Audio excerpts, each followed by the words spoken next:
Capítulo 17. América, tierra de libertad. Del libro Seguridad y paz en el conflicto de los siglos. No obstante haber renunciado al romanismo, los reformadores ingleses conservaron muchas de sus formas. De manera que, aunque habían rechazado la autoridad y el credo de Roma, no pocas de sus costumbres y ceremonias se incorporaron en el ritual de la Iglesia anglicana. Se aseveraba que estas cosas no eran asuntos de conciencia, que por más que no estaban ordenadas en las Santas Escrituras, y por lo mismo no eran necesarias, sin embargo, como tampoco estaban prohibidas, no eran intrínsecamente malas. Por la observancia de esas prácticas, se hacía menos notable la diferencia que separaba de Roma las iglesias reformadas, y se procuraba a la vez promover con más esperanzas de éxito la aceptación del protestantismo entre los romanistas. Para los conservadores y los partidarios de las transigencias, estos argumentos eran decisivos. Empero había otros que no pensaban así. El mero hecho de que semejantes prácticas tendían a colmar la cima existente entre Roma y la Reforma Martín, tomo 5, pag. 22, era para ellos argumento terminante contra la conservación de las mismas. Las consideraban como símbolos de la esclavitud de que habían sido libertados y a la cual no tenían ganas de volver. Arguían que en su palabra Dios tiene establecidas reglas para su culto y que los hombres no tienen derecho para quitar ni añadir otras. El comienzo de la gran apostasía consistió precisamente en que se quiso suplir la autoridad de Dios con la de la Iglesia. Roma empezó por ordenar cosas que Dios no había prohibido, y acabó por prohibir lo que él había ordenado explícitamente. Muchos deseaban ardientemente volver a la pureza y sencillez que caracterizaban a la iglesia primitiva. Consideraban muchas de las costumbres arraigadas en la iglesia anglicana como monumentos de idolatría y no podían en conciencia unirse a dicha iglesia en su culto. Pero como la iglesia estaba sostenida por el poder civil, no consentía que nadie sustentara opiniones diferentes en asunto de formas. La asistencia a los cultos era requerida por la ley, y no podían celebrarse sin licencia asambleas religiosas de otra naturaleza, so pena de prisión, destierro o muerte. A principios del siglo XVII el monarca, que acababa de subir al trono de Inglaterra, declaró que estaba resuelto a hacer que los puritanos se conformaran, o de lo contrario, que fueran expulsados del país, o tratados todavía peor. Jorge Bancroft, History of the United States of America, parte 1, capitán 12. Acechados, perseguidos, apresados, no esperaban mejores días para lo porvenir, y muchos se convencieron de que para los que deseaban servir a Dios según el dictado de su conciencia, Inglaterra había dejado de ser lugar habitable. J.G. Palfrey, History of New England, capitán 3. Algunos decidieron refugiarse en Holanda. A fin de lograrlo tuvieron que sufrir pérdidas, cárceles y mil dificultades. Frustrábanse sus planes y eran entregados en manos de sus enemigos. Pero al fin triunfó su firme perseverancia y encontraron refugio en las playas hospitalarias de la República Holandesa. En su fuga habían tenido que abandonar sus casas, sus bienes y sus medios de subsistencia. Eran forasteros en tierra extraña, entre gente de costumbres y de lengua diferentes de las de ellos. Se vieron obligados a ocuparse en trabajos desconocidos hasta entonces para ellos, a fin de ganarse el pan de cada día. Hombres de mediana edad que se habían ocupado durante toda su vida en labrar la tierra, se vieron en la necesidad de aprender oficios mecánicos. Pero se acomodaron animosamente a la situación y no perdieron tiempo en la ociosidad ni en quejas inútiles. Aunque afectados a menudo por la pobreza, daban gracias a Dios por las bendiciones que les concedía y se regocijaban de poder tener comunión espiritual sin que se les molestara. Comprendían que eran peregrinos y no se preocupaban mucho por aquellas cosas, sino que levantaban la vista al cielo, su anhelada patria, y serenaban su espíritu. Bancroft, parte 1, capitán 12. Aunque vivían en el destierro y en medio de contratiempos, crecían su amor y su fe. Confiaban en las promesas del Señor, el cual no los olvidó en el tiempo de la prueba. Sus ángeles estaban a su lado para animarlos y sostenerlos. Y cuando les pareció ver la mano de Dios señalándoles hacia más allá del mar una tierra en donde podrían fundar un estado y dejar a sus hijos el precioso legado de la libertad religiosa, avanzaron sin miedo por el camino que la providencia les indicaba. Dios había permitido que viniesen pruebas sobre su pueblo con el fin de habilitarlo para la realización de los planes misericordiosos que Él tenía preparados para ellos. La iglesia había sido humillada para ser después ensalzada. Dios iba a manifestar su poder en ella e iba a dar al mundo otra prueba de que Él no abandona a los que en Él confían. Él había predominado sobre los acontecimientos para conseguir que la ira de Satanás y la conspiración de los malvados redundasen para su gloria y llevaran a su pueblo a un lugar seguro. La persecución y el destierro abrieron el camino de la libertad. En cuanto se vieron obligados a separarse de la iglesia anglicana, los puritanos se unieron en solemne pacto como pueblo libre del Señor para andar juntos en todos sus caminos que les había hecho conocer, o en los que Él les notificase. J. Brown, The Pilgrim Fathers, pag. 74. En esto se manifestaba el verdadero espíritu de la Reforma, el principio esencial del protestantismo. Con ese fin partieron los peregrinos de Holanda en busca de un hogar en el Nuevo Mundo.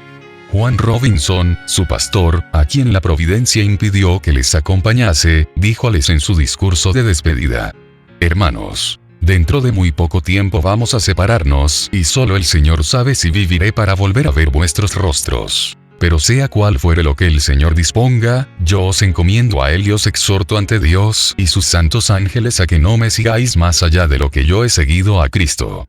Si Dios quiere revelaros algo por medio de alguno de sus instrumentos, estad prontos a recibirlo como lo estuvisteis para recibir la verdad por medio de mi ministerio. Pues seguro estoy de que el Señor tiene más verdades y más luces que sacar de su santa palabra».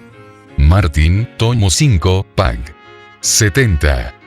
Por mi parte, no puedo deplorar lo bastante la triste condición de las iglesias reformadas, que han llegado a un punto final en religión, y no quieren ir más allá de lo que fueron los promotores de su reforma. No se puede hacer ir a los luteranos más allá de lo que Lutero vio. Y a los calvinistas ya los veis manteniéndose con tenacidad en el punto en que los dejó el gran siervo de Dios que no lo logró ver todo. Es esta una desgracia por demás digna de lamentar, pues por más que en su tiempo fueron luces que ardieron y brillaron, no llegaron a penetrar todos los planes de Dios, y si vivieran hoy estarían tan dispuestos a recibir la luz adicional, como lo estuvieron para aceptar la primera que les fue dispensada. D. Neal, History of the Puritans, tomo 1, pag. 269. Recordad el pacto de vuestra iglesia, en el que os comprometisteis a andar en todos los caminos que el Señor os ha dado os diere a conocer. Recordad vuestra promesa y el pacto que hicisteis con Dios y unos con otros, de recibir cualquier verdad y luz que se os muestre en su palabra escrita. Pero, con todo, tened cuidado, os ruego, de ver qué es lo que aceptáis como verdad.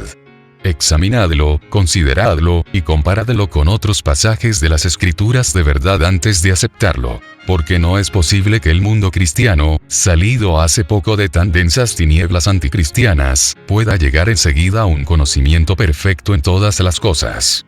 Martin, tomo 5, pax. 70-71. El deseo de tener libertad de conciencia fue lo que dio valor a los peregrinos para exponerse a los peligros de un viaje a través del mar, para soportar las privaciones y riesgos de las soledades selváticas, y con la ayuda de Dios echar los cimientos de una gran nación en las playas de América. Y sin embargo, aunque eran honrados y temerosos de Dios, los peregrinos no comprendieron el gran principio de la libertad religiosa, y aquella libertad por cuya consecución se impusieran tantos sacrificios, no estuvieron dispuestos a concederla a otros. Muy pocos aún entre los más distinguidos pensadores y moralistas del siglo XVII tuvieron un concepto justo de ese gran principio, esencia del Nuevo Testamento, que reconoce a Dios como único juez de la fe humana. Pag. 297. La doctrina que sostiene que Dios concedió a la Iglesia el derecho de regir la conciencia y de definir y castigar la herejía, es uno de los errores papales más arraigados. A la vez que los reformadores rechazaban el credo de Roma, no estaban ellos mismos libres por completo del espíritu de intolerancia de ella. Las densas tinieblas en que, al través de los interminables siglos de su dominio, el papado había envuelto a la cristiandad, no se habían disipado del todo. En cierta ocasión dijo uno de los principales ministros de la colonia de la Bahía de Massachusetts: La tolerancia fue la que hizo anticristiano al mundo. La Iglesia no se perjudica jamás castigando a los herejes. Id. Pag. 335. Los colonos acordaron que solamente los miembros de la Iglesia tendrían voz en el gobierno civil. Organizóse una especie de iglesia de Estado, en la cual todos debían contribuir para el sostén del ministerio, y los magistrados tenían amplios poderes para suprimir la herejía. De esa manera el poder secular quedaba en manos de la Iglesia, y no se hizo esperar mucho el resultado inevitable de semejantes medidas: la persecución. 11 años después de haber sido fundada la primera colonia, llegó Rogelio Williams al Nuevo Mundo. Como los primeros peregrinos, vino para disfrutar de libertad religiosa, pero de ellos se diferenciaba en que él vio lo que pocos de sus contemporáneos habían visto, a saber, que esa libertad es derecho inalienable de todos, cualquiera que fuere su credo. Investigó diligentemente la verdad, pensando, como Robinson, que no era posible que hubiese sido recibida ya toda la luz que de la palabra de Dios dimana. Williams fue la primera persona del cristianismo moderno que estableció el gobierno civil de acuerdo con la doctrina de la libertad de conciencia y la igualdad de opiniones ante la ley. Bancroft, parte 1, capitán 15. Sostuvo que era deber de los magistrados restringir el crimen mas nunca regir la conciencia. Decía: el público o los magistrados pueden fallar en lo que atañe a lo que los hombres se deben unos a otros, pero cuando tratan de señalar a los hombres las obligaciones para con Dios, obran fuera de su lugar y no puede haber seguridad alguna, pues resulta claro que si el magistrado tiene tal facultad, bien puede decretar hoy una opinión y mañana otra contraria, tal como lo hicieron en Inglaterra varios reyes y reinas, y en la Iglesia romana los papas y los concilios, a tal extremo que la religión se ha convertido en una completa confusión. Martin, tomo 5, pag. 340. La asistencia a los cultos de la Iglesia establecida era obligatoria so pena de multa o de encarcelamiento. Williams reprobó tal ley. La peor cláusula del código inglés era aquella en la que se obligaba a todos a asistir a la iglesia parroquial. Consideraba él que obligar a hombres de diferente credo a unirse entre sí era una flagrante violación de los derechos naturales del hombre. Forzar a concurrir a los cultos públicos a los irreligiosos e indiferentes era tan solo exigirles que fueran hipócritas. Ninguno, decía él, debe ser obligado a practicar ni a sostener un culto contra su consentimiento, como replicaban sus antagonistas, espantados de los principios expresados por Williams. ¿No es el obrero digno de su salario? Sí, respondía él, cuando ese salario se lo dan los que quieren ocuparle. Bancroft, parte 1, capitán 15. Rogelio Williams era respetado y querido como ministro fiel, como hombre de raras dotes, de intachable integridad y sincera benevolencia. Sin embargo, su actitud resuelta al negar que los magistrados civiles tuviesen autoridad sobre la Iglesia y al exigir libertad religiosa, no podía ser tolerada. Se creía que la aplicación de semejante nueva doctrina alteraría el fundamento del Estado y el gobierno del país. Id. Le sentenciaron a ser desterrado de las colonias y finalmente, para evitar que le arrestasen, se vio en la necesidad de huir en medio de los rigores de un crudo invierno, y se refugió en las selvas vírgenes. Durante 14 semanas, cuenta él, anduve vagando en medio de la inclemencia del invierno, careciendo en absoluto de pan y de cama.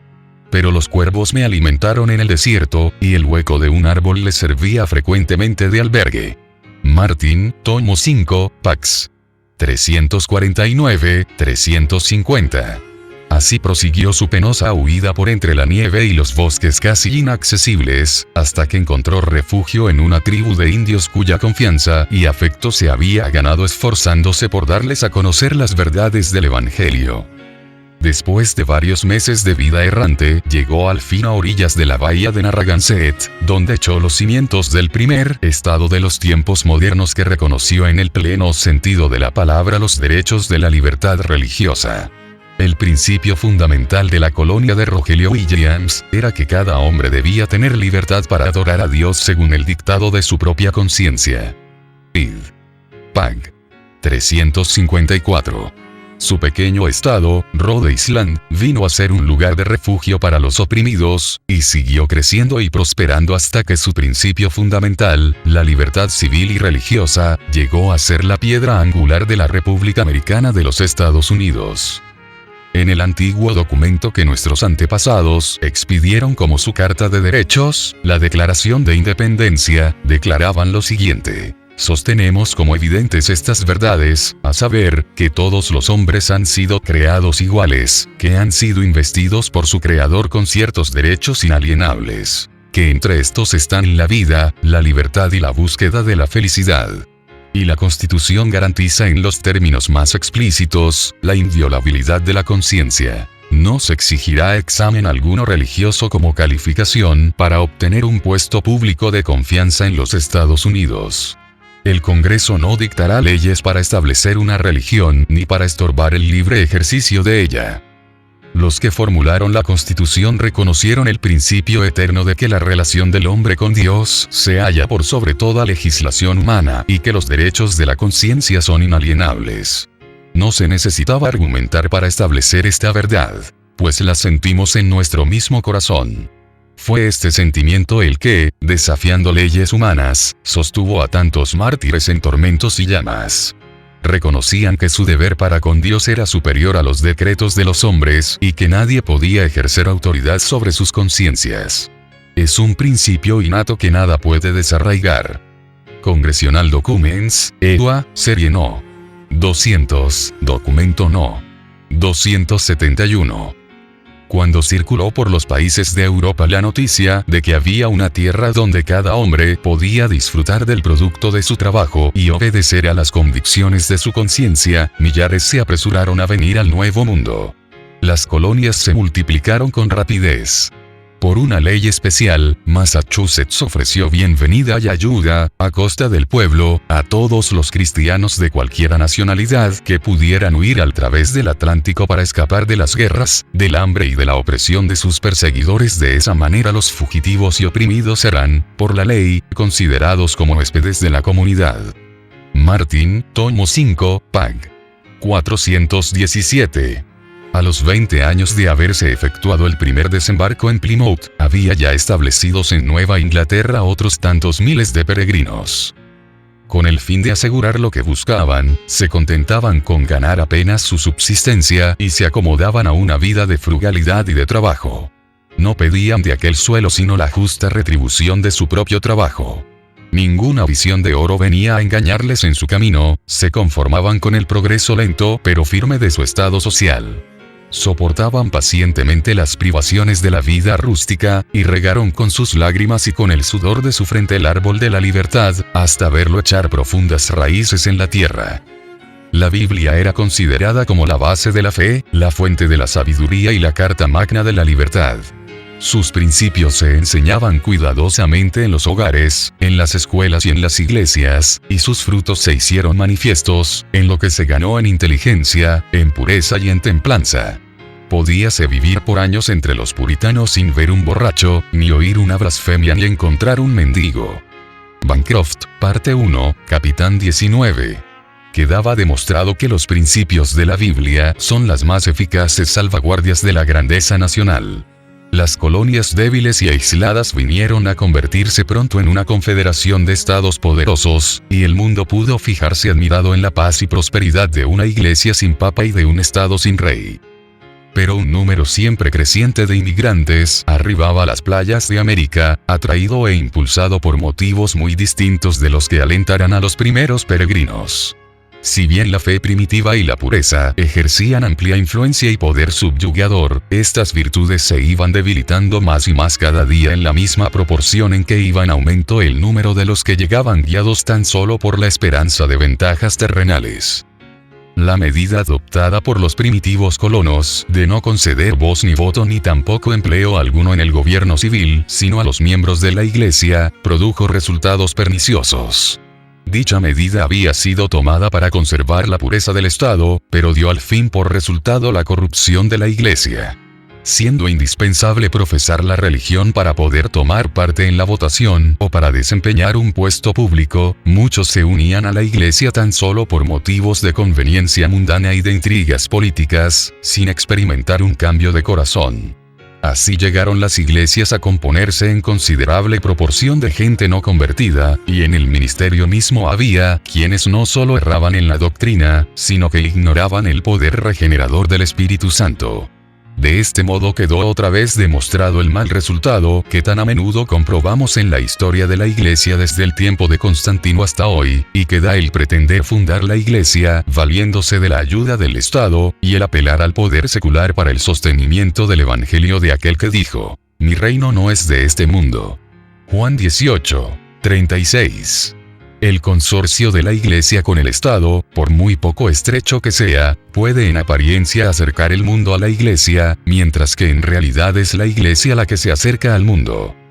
El gran principio que defendieron tan noblemente Robinson y Rogelio Williams, de que la verdad es progresiva, y de que los cristianos deberían estar prontos para aceptar toda la luz que proceda de la santa palabra de Dios, lo perdieron de vista sus descendientes.